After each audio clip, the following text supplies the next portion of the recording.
Estamos de regreso y a continuación le voy a presentar una entrevista que le hice a Jorge Aljobín, él es internacionalista del ITAM, donde analizamos los resultados de las elecciones presidenciales en Brasil, el candidato triunfador, el ultraderechista, Jair Bolsonaro, y las consecuencias que esto podría tener para México.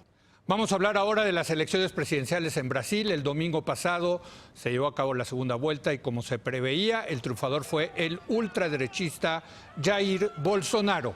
Para abandonar sobre las implicaciones de este triunfo para la mayor economía de América Latina y la relación con el resto del mundo, incluyendo México, está con nosotros Jorge Aljobín, él es internacionalista del ITAM. Jorge, ¿cómo estás? Muy buenas noches. Muchísimas gracias, Leo, por la invitación. ¿Quién es Jair Bolsonaro? Mira, son estos políticos seductores, mediáticos, que han aprovechado el desencanto de la ciudadanía para mostrarse como políticos distintos. Sí. Yo te diría con una frase que el epicentro del terremoto político en Brasil está en la corrupción. Una corrupción marcada por un hartazgo social y básicamente con problemas muy comunes en toda América Latina.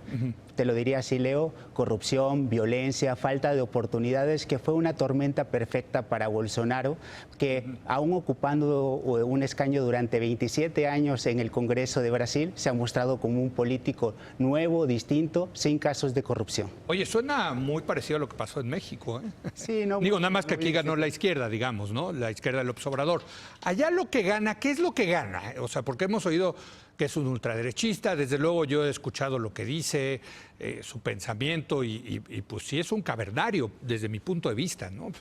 Pero te pregunto, ¿no? Yo coincido contigo. Justamente la narrativa de derechos humanos da un paso atrás en Brasil, pero también habrá que preguntarnos que muchas veces el ser no se corresponde con el deber ser.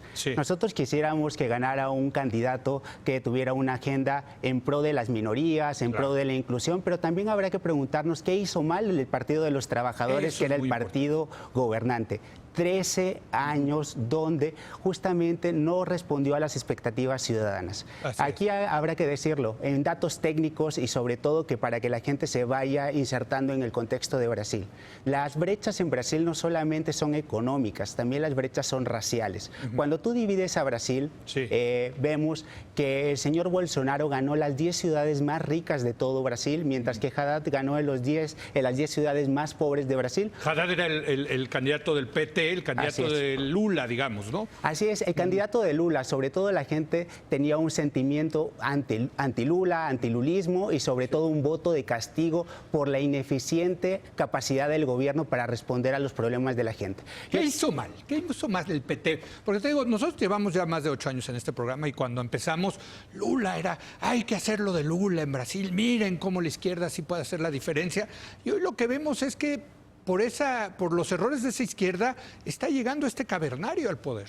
El milagro económico brasileño estaba sustentado en una burbuja, Leo. Y yo ayer escuchaba en la Cámara de Senadores, específicamente al senador Germán Martínez, que decía lo siguiente. Aquí en México. Aquí en México decía lo siguiente: no queremos un gerente, queremos un presidente. Más bien lo que queremos en América Latina es menos demagogia y gobiernos responsables. ¿A qué nos referimos con esto? Cuando tú ves Brasil, tenemos un programa donde está Bolsa de Familia, que va destinado a las familias más pobres en el noreste de Brasil. ¿Pero qué hubo? Hubo un desprecio, un olvido por las clases medias, las clases altas, que se han visto, ¿no?, perjudicadas porque en sus bolsillos no ven el desarrollo económico. Muchas veces también tenemos que decir que dentro de esas cifras macro necesitamos responsabilidad por parte de los gobiernos. ¿Por qué responsabilidad? Cuando las familias no tienen seguridad, no tienen la posibilidad de poder desarrollarse, tenemos discursos como la liberalización de las armas, por ejemplo. O que lo propone Jair Bolsonaro, ¿no? Que lo propone ante la... Que la gente se arme. Así es, ante la inseguridad, ¿qué haces? Imagínate tú, Leo, si estuvieras en Brasil, que tuvieras un negocio y que no pudieras abrir más allá de las 6 de la tarde, o que hubieras sufrido un robo cada 3 meses en tu negocio. ¿Cuál sería la respuesta inmediata ante un Estado que no te da seguridad? Por eso hay que ponernos en perspectiva y decir que México no está exento de esta realidad. Tenemos muchas esperanzas, hay un bono democrático de 30 millones de mexicanos, pero ¿qué pasaría si el gobierno electo electo no cumple con las promesas. Totalmente. Ahora déjame regresar a Jair Bolsonaro. ¿Cuál va a ser su relación con el Congreso? ¿Va a ser un presidente fuerte? ¿Cómo prevés que comience este hombre de la ultraderecha con vínculos con los militares que, digamos, apoyó y sigue aplaudiendo la dictadura militar? ¿Qué va a pasar en Brasil con Jair Bolsonaro? Mira, es un tema que no va a tener un escenario político nada fácil. Okay. Debemos decírselo a la gente. Solamente tiene muy pocos legisladores. Si nos vamos a la Cámara de Senadores, tiene 4 de 81, solamente tiene un 5% de representación, o 52 legisladores de la Cámara de Representantes, que es la Cámara de Diputados, que equivale a un 10%. Sí. Necesitará, en primer lugar, atemperar sus posturas, sobre todo porque hay 44 millones de brasileños que votaron en un sentido contrario, que no necesariamente apoyaron al Partido de los Trabajadores, pero sí es un voto de descontento con las políticas de Bolsonaro. Y por otro lado, también habrá que decirlo así, volvemos al germen de la corrupción. Muchos políticos que están en el Congreso están inmiscuidos en problemas de corrupción. Yo quiero ver si esos políticos se muestran contrarios al pensamiento de Bolsonaro. Bolsonaro no tomará las acciones necesarias. Desde luego. Por cierto, me parece muy interesante que ha propuesto a Sergio Moro. Yo lo entrevisté aquí en este programa,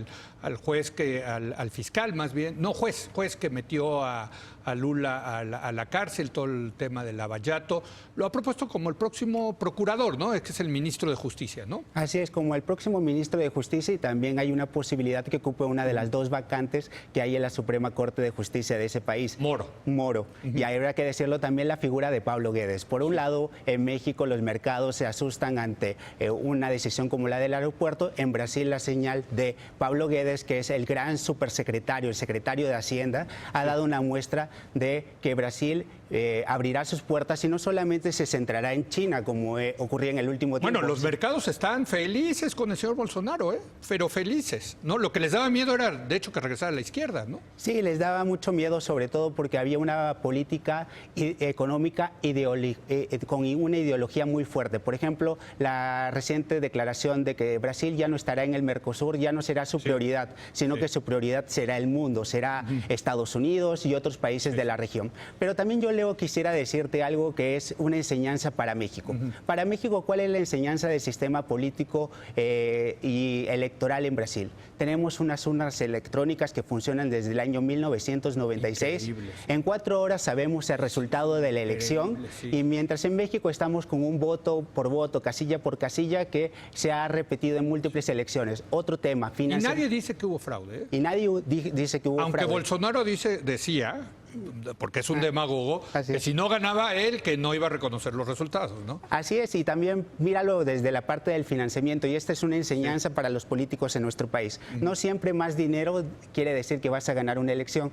Bolsonaro gastó 131 millones de reales, esto es 264 millones de pesos, si lo trasladamos a la realidad mexicana, el señor Haddad, mientras que Bolsonaro solamente gastó 5 millones de pesos mexicanos para su campaña. Esto demuestra que el señor, con un discurso de redes sociales, que simplemente mientras el señor Haddad cerraba su campaña en una favela, el señor Bolsonaro no necesitó salir de su departamento y es una campaña muy potente. Ese es un tema fascinante, porque de lo que he leído, Jair Bolsonaro hizo toda su campaña desde que empezó ya hace años diciendo que quería ser presidente a través de Facebook. Y entiendo que su gran asesor fue nada menos que Steve Bannon, ¿no? El que asesoró a Donald Trump, ¿no?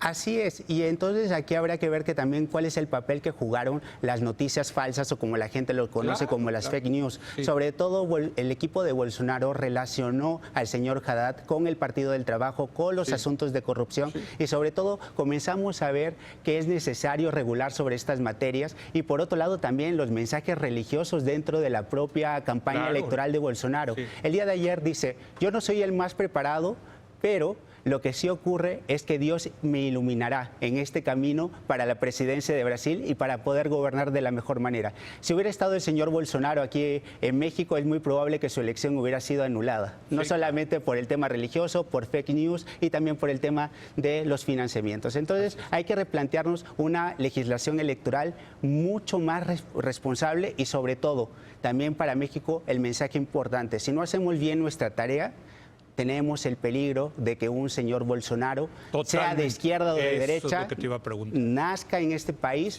y sobre todo... Si le va mal a la izquierda, puede venir un Jair Bolsonaro, ¿eh? Y así es, Leo, y justamente yo coincido contigo en ese punto. ¿Y cuál es el problema de México? Y hay que decirlo con todas sus letras. El problema es interno en la parte de que necesitamos gobernantes responsables que cumplan con un plan de gobierno serio. Y por otro lado, la cara externa. ¿Cuál es la cara externa, Leo? Justamente mucha mirada hacia el norte, pero poca mirada hacia el sur. Cuando nosotros no nos preocupamos por políticas regionales, por saber cómo se dan los procesos de desintegración en América del Sur y en América Central, como Centroamérica, por ejemplo, cuando le preguntamos a la gente, ¿sabes el nombre del presidente de Nicaragua, Honduras, El Salvador? Nadie lo tiene en cuenta, y por eso vienen caravanas migrantes sobre las cuales simplemente damos paliativos, pero no damos una política de largo plazo. Y si no hacemos lo mismo como Brasil y no vemos su escenario político, es muy probable que México sufra las mismas consecuencias. Jorge, muchas gracias. Yo te lo agradezco, Leo.